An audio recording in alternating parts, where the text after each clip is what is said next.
Aturan brutal Firaun membuat Allah marah dan dibawakannya banyak penyakit. Ikan di bawah air mulai menggigit satu sama lain, mewarnai seluruh air menjadi merah.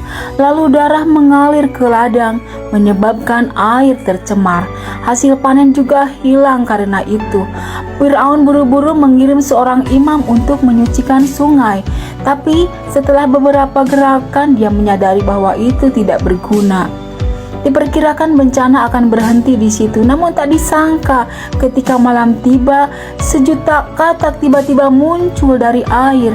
Seluruh kota dengan cepat dikuasai oleh pasukan katak yang berbaris dengan kecepatan yang sama. Mereka menerikan slogan persatuan, lalu bergegas menuju istana Firaun. Bahkan istri Firaun dikunjungi oleh mereka di malam hari.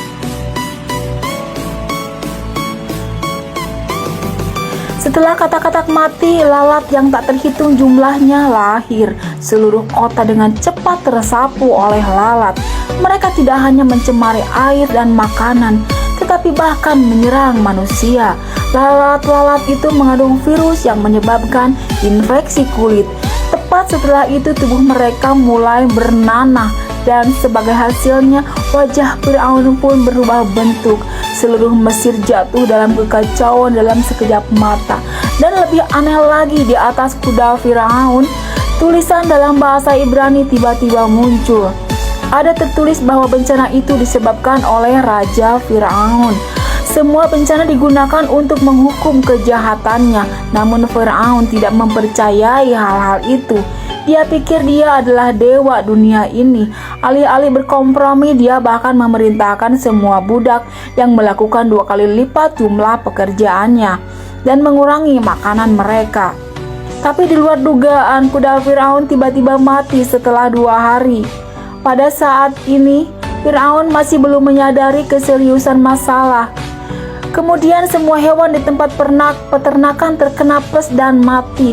Setiap sudut kota dipenuhi bangkai hewan.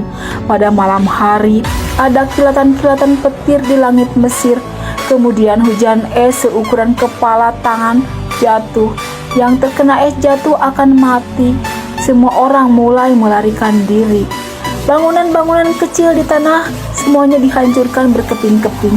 Kecerobohan Firaun akan menghancurkan seluruh Mesir, dan semua terjebak dalam bencana itu. Tetapi yang tidak diketahuinya adalah bencana baru saja dimulai.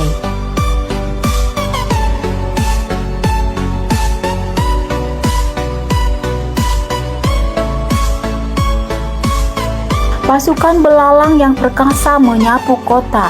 Kemanapun mereka pergi tidak ada yang tersisa, dan puluhan ribu tanaman telah dihancurkan. Tuan-tuan kelas bangsawan meminta Firaun untuk membuka gudang dan membagi makanan. Tapi Firaun tidak peduli pada kehidupan warganya. Akibatnya orang-orang lapar diam-diam memasuki lumbung tanpa izin dengan gila membagi makanan. Namun begitu mereka keluar, mereka dikelilingi oleh tentara Firaun berdarah dingin, dan semua orang di sana menjadi mati.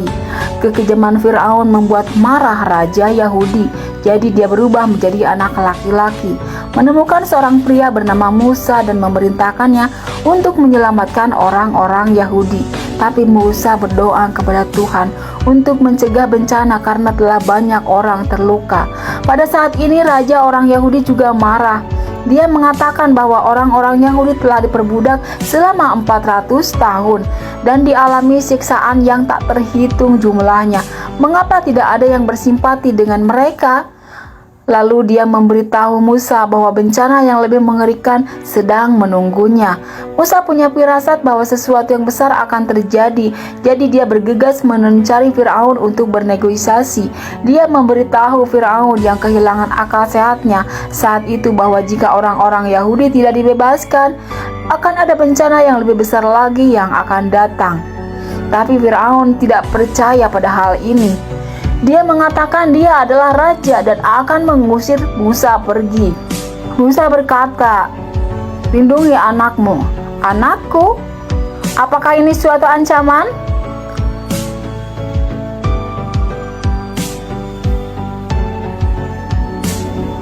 "Apakah ini ancaman?" Musa,